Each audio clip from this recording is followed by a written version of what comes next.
감사합니다. 오늘 하나님께서 우리에게 주시는 말씀은 사무엘상 14장 36절에서 52절까지 말씀입니다. 사무엘상 14장 36절에서 52절까지 말씀 우리 함께 한 목소리로 봉독하겠습니다. 이것은 하나님의 말씀입니다. 사울이 이르되 우리가 밤에 블레셋 사람들을 추격하여 동틀 때까지 그들 중에서 탈취하고 한 사람도 남기지 말자.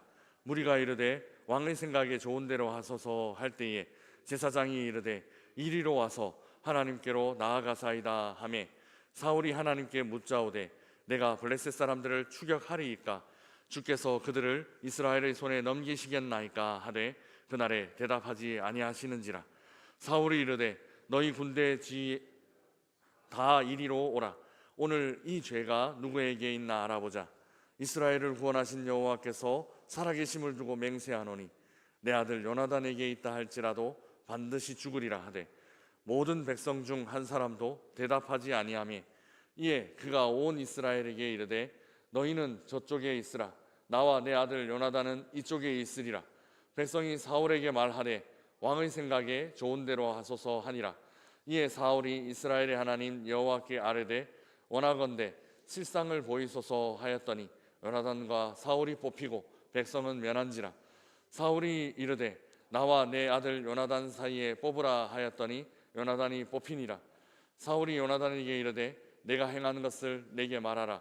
요나단이 말하되 이르되 내가 다만 내 손에 가진 지팡이 끝으로 꿀을 조금 맛보았을 뿐이오나 내가 죽을 수밖에 없나이다. 사울이 이르되 요나단아 네가 반드시 죽으리라.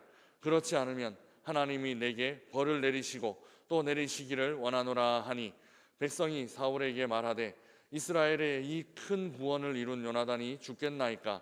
결단코 그렇지 아니하니이다. 여호와의 살아계심을 두고 맹세하옵나니 그의 머리털 하나도 땅에 떨어지지 아니할 것은 그가 오늘 하나님과 동역하였음이니이다 하여 백성이 요나단을 구원하여 죽지 않게 하니라. 사울이 블레셋 사람들 추격하기를 그치고 올라가매 블레셋 사람들이 자기 곳으로 돌아가니라.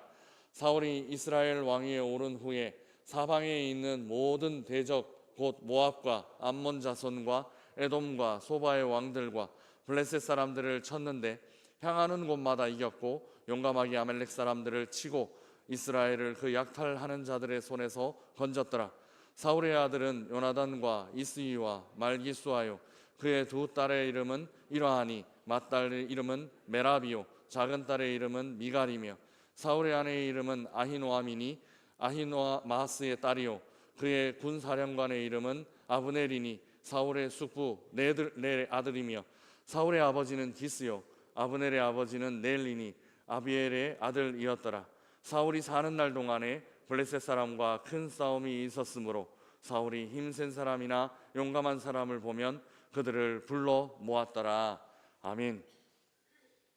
이스라엘은 전쟁에서 이겼습니다.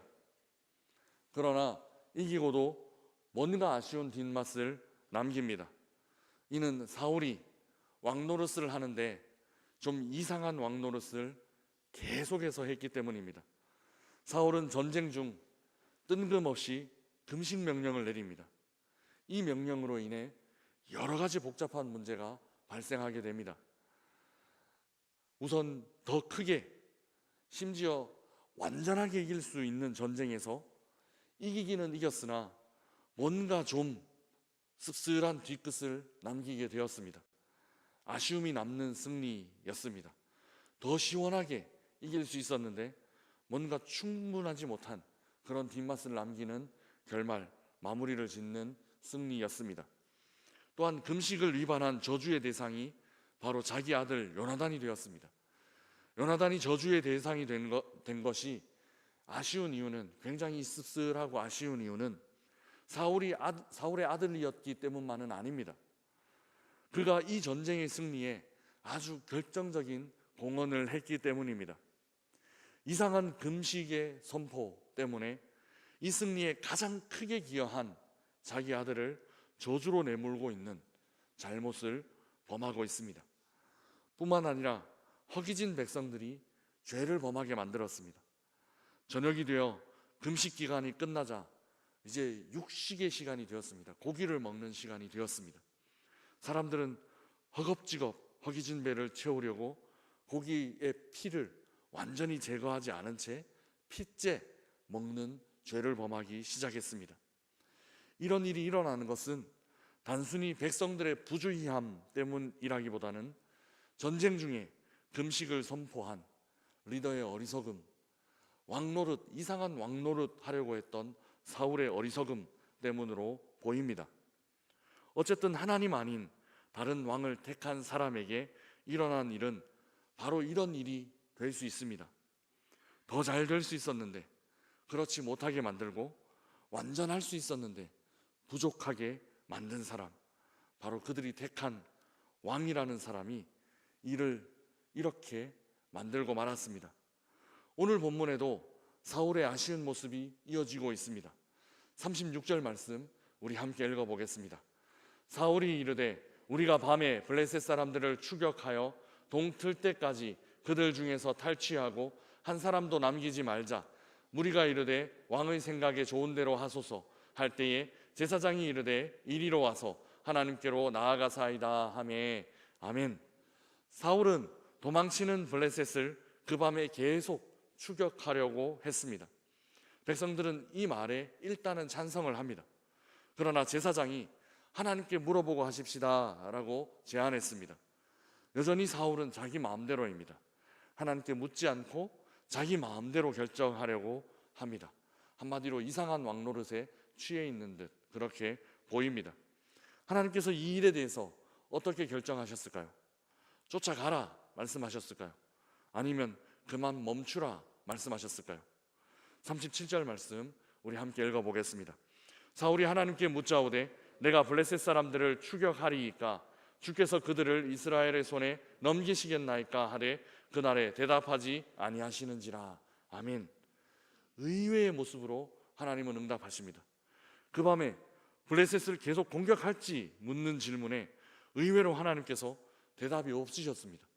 하나님은 보통 예스라고 찬송하시거나 아니면 노 하지 말라고 반대하십니다.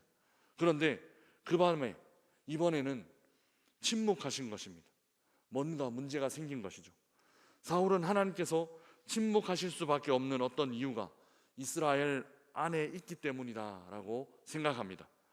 누구의 죄 때문인지 제비뽑기를 합니다. 그러면서 하지 않아도 될 심한 말을 덧붙여서 내뱉고 있습니다. 39절 말씀 우리 함께 읽어보겠습니다. 이스라엘을 구원하신 여호와께서 살아계심을 두고 맹세하노니 내 아들 요나단에게 있다 할지라도 반드시 죽으리라 하되 모든 백성 중 한 사람도 대답하지 아니하며. 아멘. 사울은 너무 감정이 격해 있었습니다. 그 원인이 요나단에게 있다 하더라도 반드시 죽이겠다라고 지나치게 구체적이고 또 지나치게 극단적인 말을 내뱉고 있습니다. 지도자가 이런 극단적인 말을 하는 것은 결코 좋지 않습니다. 책임을 질 수 없는 말이기 때문에 그렇습니다. 이 말에 백성들은 아무 말도 아무 대답도 하지 않습니다. 그러자 사울은 자기와 요나단 때문인지를 먼저 증명하려고 합니다. 당연히 아니라고 생각한 것 같습니다. 당연히 백성들 문제로 인해서 하나님이 응답하지 않은 것이라고 생각한 것 같습니다. 그런데 곧바로 자기와 요나단이 뽑힙니다. 그리고 이어서 요나단이 이 일의 원인으로 제비 뽑히게 됩니다. 이 정도 했으면 그냥 여기서 물러났어야 됩니다. 그러나 그의 왕노릇, 이상한 왕노릇 하는 것은 물러날 줄을 모릅니다. 사울은 더 극단적인 지점으로 나아가고 있습니다. 우리 44절 말씀 함께 읽어보겠습니다. 44절입니다. 사울이 이르되 요나단아 내가 반드시 죽으리라. 그렇지 않으면 하나님이 내게 벌을 내리시고 또 내리시기를 원하노라 하니. 아멘. 사울은 요나단에게 반드시 죽을 것이다 라고 말합니다. 이렇게까지 할 필요가 있나 싶습니다. 그러나 이 정도까지만 해도 됩니다. 그냥 여기서 멈췄어야 됩니다. 이 말에 백성들이 말리고 백성들이 말리면 못 이기는 척 그냥 물러서서 큰 문제는 비껴나갈 수 있도록 그렇게 가야 합니다. 그러나 사울은 그렇지 않으면 하나님께서 내게 벌을 내리시고 또 내리시기를 원한다라는 아주 주워 담지 못할 극단적인 말들을 이어가고 있습니다. 이를 보다 못한 백성들이 사울을 말립니다. 우리 45절 말씀 함께 읽어보겠습니다. 백성이 사울에게 말하되 이스라엘의 이 큰 구원을 이룬 요나단이 죽겠나이까? 결단코 그렇지 아니하느니라. 여호와의 살아계심을 두고 맹세하옵나니 그의 머리털 하나도 땅에 떨어지지 아니할 것은 그가 오늘 하나님과 동역하였음이니이다 하여 백성이 요나단을 구원하여 죽지 않게 하니라. 아멘. 여호와의 살아계심을 두고 맹세한 맹세 두 개가 서로 극단적인 방향으로 부딪혀 있습니다. 하나는 여호와의 살아계심으로 요나단을 죽이려고 하고, 하나는 여호와의 살아계심으로 요나단이 죽지 못하게 말리고 있는 형국입니다.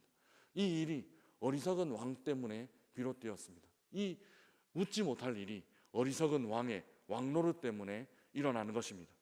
백성들은 요나단이 이 승리의 가장 큰 주역인데 이 승리 후에 요나단을 죽이게 되는 것이 말이 되냐라고 질문하고 있습니다. 그리고 하나님과 동역한 요나단을 살려주어야만 한다라고 강변합니다. 이를 통해 요나단은 구원을 받고 죽지 않게 됩니다. 하나님과 동역한 요나단, 이 말이 굉장히 의미심장합니다. 요나단, 당신이 죽이려고 하는 요나단은 하나님과 동역했다는 말입니다. 그런데 정작 당신, 지금 요나단을 죽이려고 하는 당신은 하나님 반대편에 있는 것 아닙니까? 라는 이런 뉘앙스를 담고 있기 때문입니다. 이처럼 오늘 본문 안에 나타난 왕으로서의 사울의 모습은 참 못난 모습으로, 참 아름답지 못한 모습으로 그려져 있습니다. 첫째, 왕은 백성들을 이끌고 전쟁에 나갈 수는 있습니다. 그러나 그 왕으로 인해 얻어지는 결과물은 더 늘어나는 것이 아닙니다.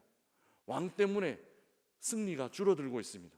왕 때문에 결과물이 줄어들고 있다는 말입니다. 이스라엘은 사울이 없었더라면 더 큰 승리를 거둘 수 있었을 것입니다.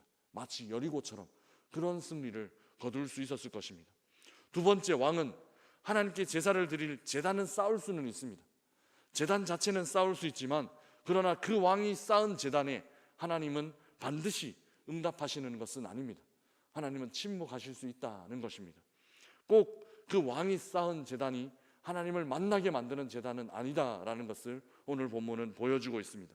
하나님은 예스나 노로 응답하시는 것이 아니라 하나님 그저 침묵하시면서 내버려 두실 수 있는 모습입니다. 마지막으로 왕은 백성들 앞에 힘있게 저주나 맹세를 선포할 수는 있습니다. 그러나 자기가 뱉은 말이지만 그 말조차도 성취할 수 있는 능력은 없습니다. 여러 번 죽일 것이다라고 맹세했던 일은 결국 흐지부지하게 됩니다. 결국 자기 자신에게 쏟은 저주만 나중에 이루어지게 될 것입니다. 결과적으로 블레셋을 계속 추격하자는 사울의 말은 백성들의 반대로 그리고 하나님의 침묵으로 힘을 잃고 말았습니다. 46절 말씀 우리 함께 읽어보겠습니다. 46절입니다. 사울이 블레셋 사람들 추격하기를 그치고 올라가매 블레셋 사람들이 자기 곳으로 돌아가니라. 아멘. 사울은 블레셋 사람들을 더 이상 추격할 수 없었고 블레셋 사람들이 자기 집으로 안전하게 돌아가는 것을 지켜볼 수밖에 없었습니다.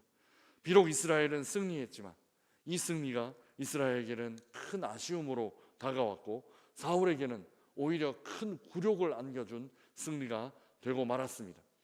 사랑하는 명산의 가족 여러분, 하나님 외에 우리는 아무것도 확신할 수 없습니다. 그리고 우리는 아무것도 맹세할 수 없고 아무것도 장담할 수 없는 인생입니다. 사울은 너무 앞서가고 있습니다. 전쟁도 하나님보다 앞서가려고 했고 저주와 맹세의 말도 하나님보다 앞서서 거친 말들을 마구 내뱉고 있습니다. 이는 나중에 주워 담기 힘든 말이 되어 자기 자신을 치는 쪽으로 돌아오게 됩니다. 우리는 항상 하나님께서 하시는 일 앞에 겸손해야 합니다. 누가 봐도 블레셋을 쫓아가는 일이 합당해 보이지만 그래야 좀 더 속 시원해지겠지만 하나님은 꼭 그렇게 생각하지 않을 수 있습니다. 하나님의 뜻이 무엇인지 차분하게 살피고 알아보는 것이 중요합니다. 사울은 자신과 요나단의 죄 때문은 절대로 아니다라고 생각했지만 그래서 콕 집어 요나단이라고 하더라도 죽이겠다 그렇게 장담했지만 실상은 요나단이 제비뽑기에 걸리고 맙니다.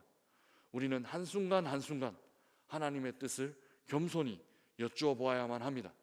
그리고 한 걸음 한 걸음 하나님 걸음에 나의 걸음을 맞추어 그 하나님을 따라가는 삶, 하나님께 순종하는 삶을 살아야만 합니다.